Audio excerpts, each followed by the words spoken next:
কালকে আমডাঙ্গায় একটা গন্ডগোল হয়েছে, তৃণমূল বিধায়ক অভিযোগ করছেন যে আইসির প্ররোচনাতে গন্ডগোল, তার ফলে পুলিশকে লক্ষ্য করে ইট বৃষ্টি, প্রায় 15 জন পুলিশকর্মী জখম, পুলিশের গাড়ি ভাঙচুর।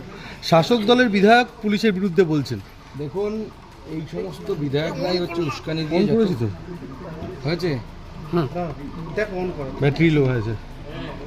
এই ধরনের পুলিশরা, এই বিধায়করাই উস্কানি দিয়ে যত গন্ডগোলের ঝামেলার সৃষ্টি করে। এবং এটা মাথায় রাখতে হবে, সহিষ্ণুতা ভারতবর্ষের সংস্কৃতির অঙ্গ। সহিষ্ণুতা না থাকলে পরে ভারতবর্ষ টিকবে না।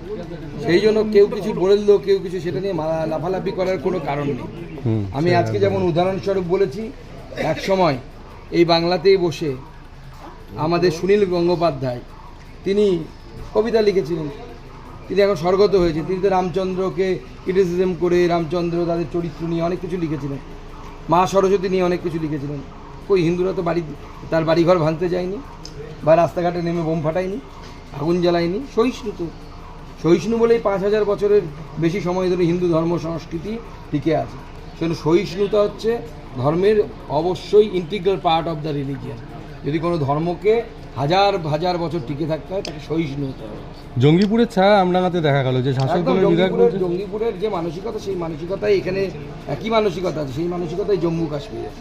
জঙ্গিপুর, জম্মু কাশ্মীর এবং আমডাঙ্গা সব একাকার হয়ে যাচ্ছে। এবং পুলিশকে আরও স্ট্রিক্ট অ্যাকশান নিতে হবে। 1-2 গুলি চলতো, দেখতে সব ঠান্ডা হয়ে যেত, সব মস্তানি বিপ্লব সব বন্ধ হয়ে যেত।